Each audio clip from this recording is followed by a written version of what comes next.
Ok, aujourd'hui je vais vous parler au sujet des Français et je veux vous partager des choses que j'ai aimées, des choses que j'ai beaucoup appréciées par rapport aux Français et des choses que j'ai moins aimées. Donc voilà, je vais commencer avec mes notes. J'ai pris des notes.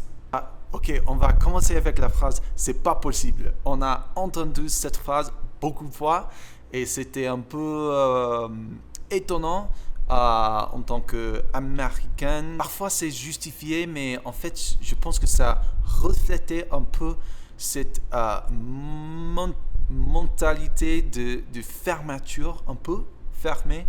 Euh, C'était un peu ennuyant de temps en temps quand on a entendu cette phrase dans une situation qui était pas très spéciale, c'était pas assez difficile, c'est juste une situation de la vie. Par exemple, une fois, on devait prendre un Uber et le chauffeur a dit immédiatement, tout de suite, que c'est pas possible de mettre toutes les valises.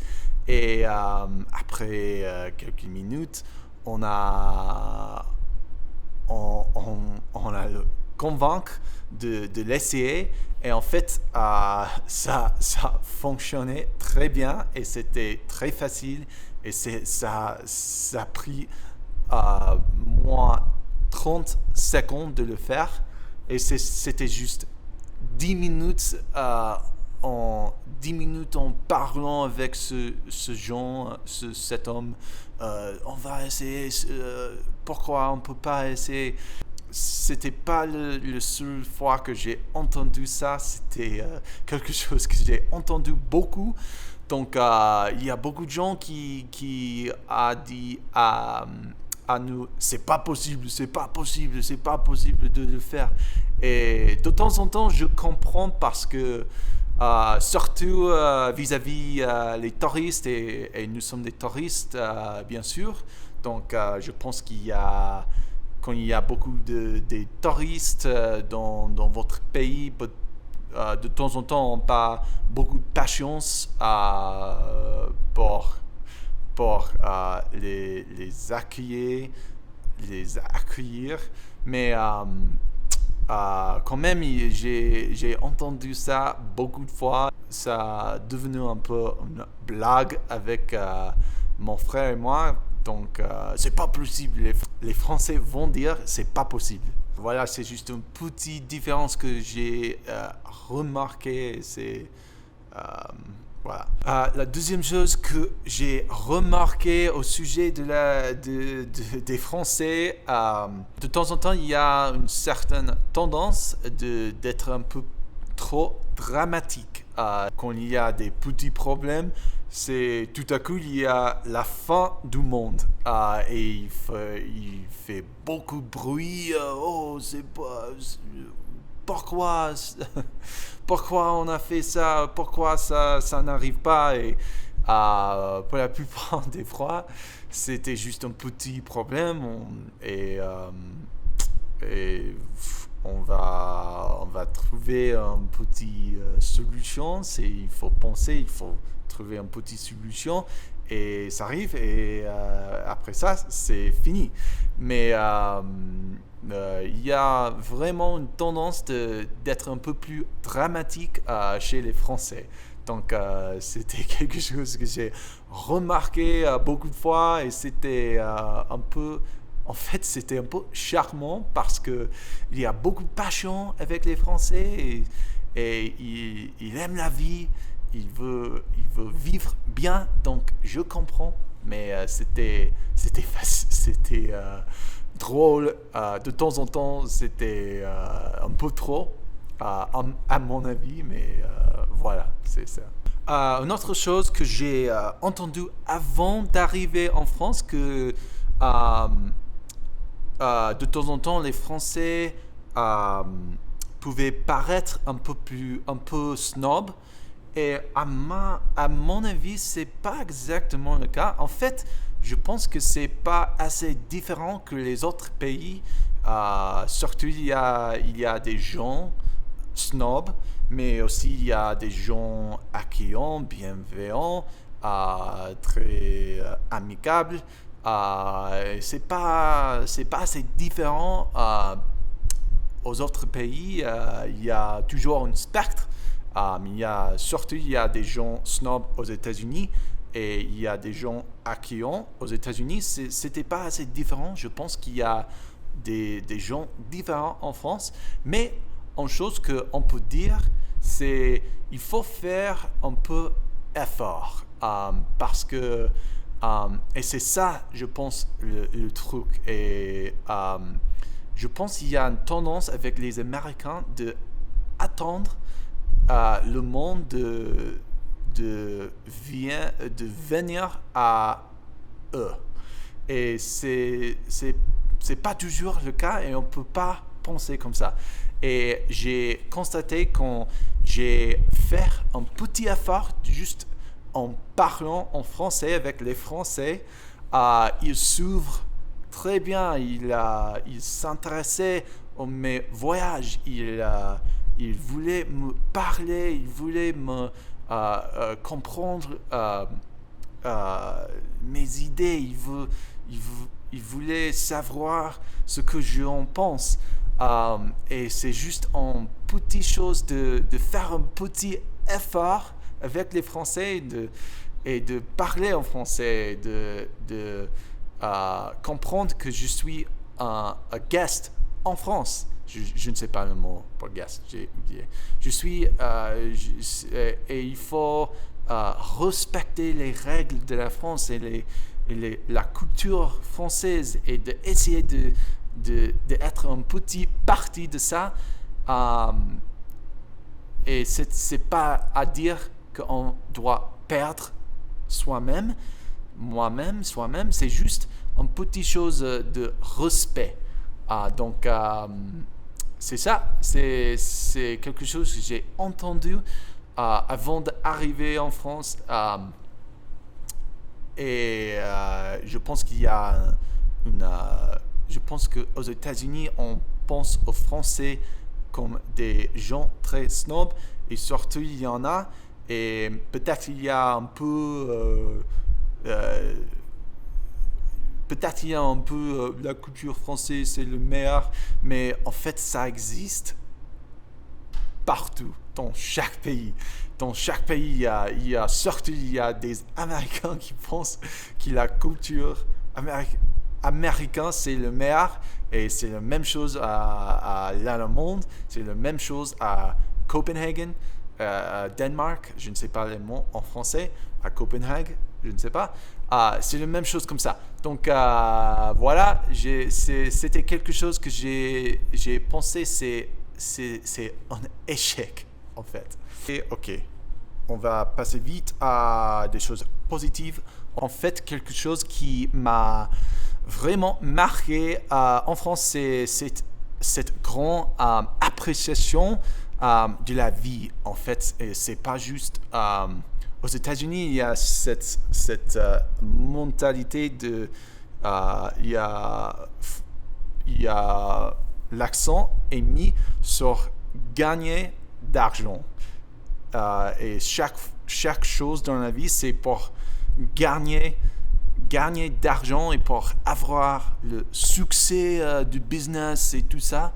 Et en France, il y a vraiment une appréciation des détails de la vie simple, juste pour vivre bien, de manger bien, de partager avec l'un et l'autre. Et on peut voir cette mentalité partout. Il y a une appréciation des arts c'est très fort, et c'est pas la même chose aux États-Unis. Donc aux États-Unis, c'est juste si les arts font d'argent, ça peut exister, mais on va pas l'aider. Et en France, il sait bien que les arts sont c'est pas juste une façon de gagner d'argent, mais c'est vraiment une expression de la vie, un moyen de faire des liens entre les gens, entre l'un et l'autre, et pour s'expresser. Et c'est pas exactement juste un truc pour faire du business et pour vendre des choses à les autres. C'était une manière de changer de perspective et de voir la beauté de la vie et les autres. Je pense que les Français comprennent bien cette mentalité. On voit partout, il y a de la musique, il y a des théâtres, il y a des espaces publics, il y a des jardins. Et quand même, quelque chose qui m'a frappé, c'est au sujet des horaires des magasins. Ils sont fermés pour déjeuner pour 1 heure. Ça dépend, mais ça existe beaucoup. Et c'est quelque chose qui n'existe pas, presque pas du tout. Aux États-Unis, il y a des magasins, ils sont ouverts tout le temps, et c'est juste le mode de la vie. Et donc, je pense en France, il y a une appréciation c'est pas juste pour les clients, mais les employés doivent être heureux aussi, doivent être contents il faut avoir des espaces pour tout le monde. Donc, je pense que cette mentalité est très forte en France et c'est très beau. Il appréciait toutes les choses, la beauté, il protégeait les arts, il protégeait les beautés. La plupart des villes en France sont très bien gardées, ils sont très beaux, les magasins sont très bien organisés. Voilà, c'est quelque chose qui beaucoup m'a frappé en France.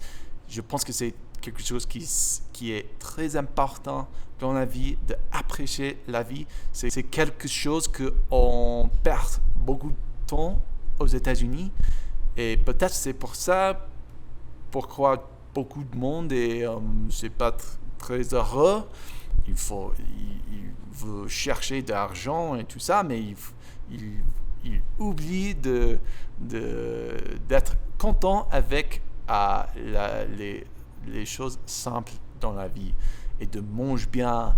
En fait, surtout en tant que chef, j'ai beaucoup apprécié la qualité des ingrédients en France, et il y a une fierté avec la nourriture en France, partout, n'importe où. Et c'est pas exactement la même chose aux États-Unis. En fait, il y a des lieux où ils pensent très bien aux ingrédients et de créer des repas très bons, mais il y a beaucoup de fois qu'il y a juste de fast-food et tout ça. Donc, c'était quelque chose qui m'a frappé en France. Ok, la deuxième chose positive que j'ai remarqué par rapport aux Français, c'est il y a vraiment une mentalité de communauté. Et c'est pas exactement le cas aux États-Unis. Aux États-Unis, il y a vraiment une mentalité individualiste. Aux États-Unis, c'est vraiment ma famille et moi, et c'est tout. Et c'est nous contre le monde. Et en France, il y a vraiment un sens de partager avec la communauté. Et c'est pas juste moi, ma famille, qui doit réussir, mais on va partager avec l'un et l'autre. Il faut travailler avec l'un et l'autre. Et après ça, on va créer un monde beaucoup plus beau, beaucoup plus efficace, beaucoup plus avec beaucoup plus choses pour tout le monde. Et en fait, ça fait bon pour tout le monde. Et c'est vraiment une bonne chose pour tout. Et c'est beaucoup meilleur de juste penser à chacun soi-même.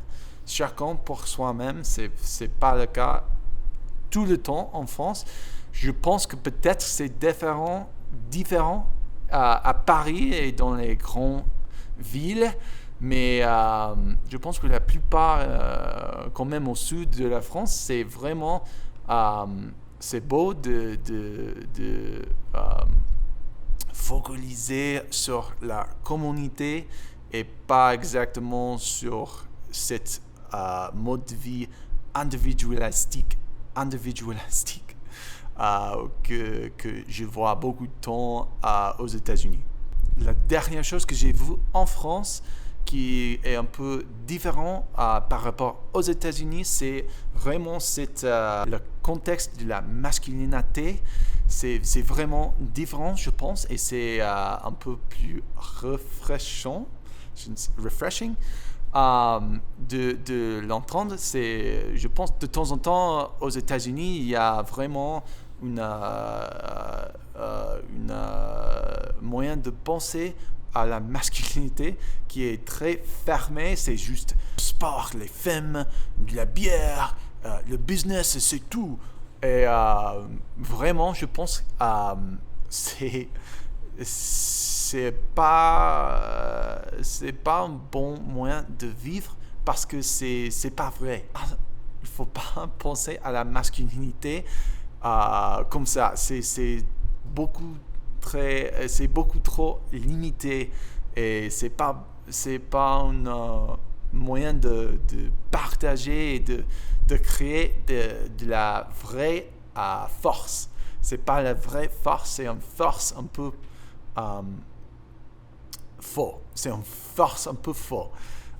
Mais aux États-Unis, c'est vraiment comme ça. Il y a un sens faux de la masculinité. C'est quelque chose qui c'est pas réel en fait. C'est quelque chose de comique en fait. J'ai remarqué qu'en France, c'est pas tout à fait la même chose.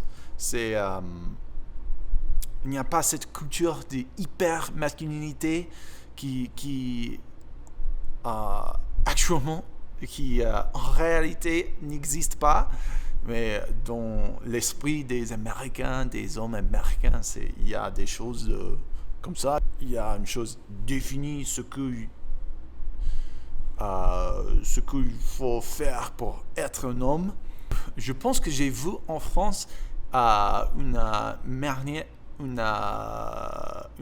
volonté d'être juste une partie de la communauté et de ne pas résister à la vraie vie et de n'a pas peur de aimer les arts et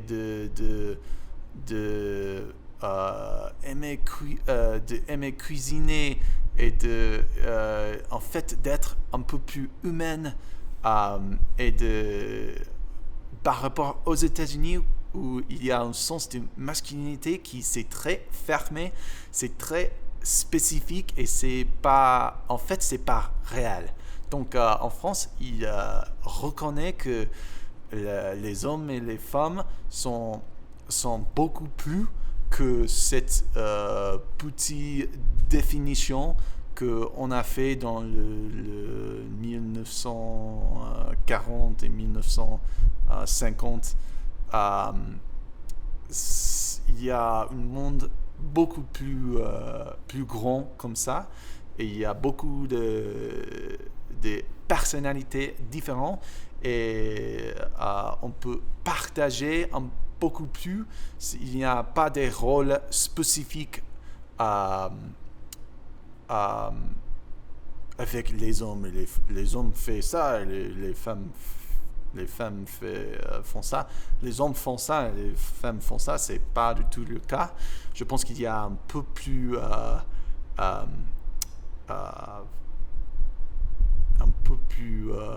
parité, c'est le mot, parity, un peu plus égalité de la vie avec les autres, avec les hommes et les femmes, la masculinité et la féminité. Voilà, c'est tout. C'est juste mes petits pensées. Je sais que ce petit pensée, c'est vraiment des généralisations. C'est pas exactement le cas dans toute la France. Il y a beaucoup de gens avec beaucoup de personnalités. Il existe des gens comme ça. Il existe des gens contre ça. Mais c'est juste intéressant de parler de mes observations quand j'étais en France pour un mois. Oui, en fait, c'est tout.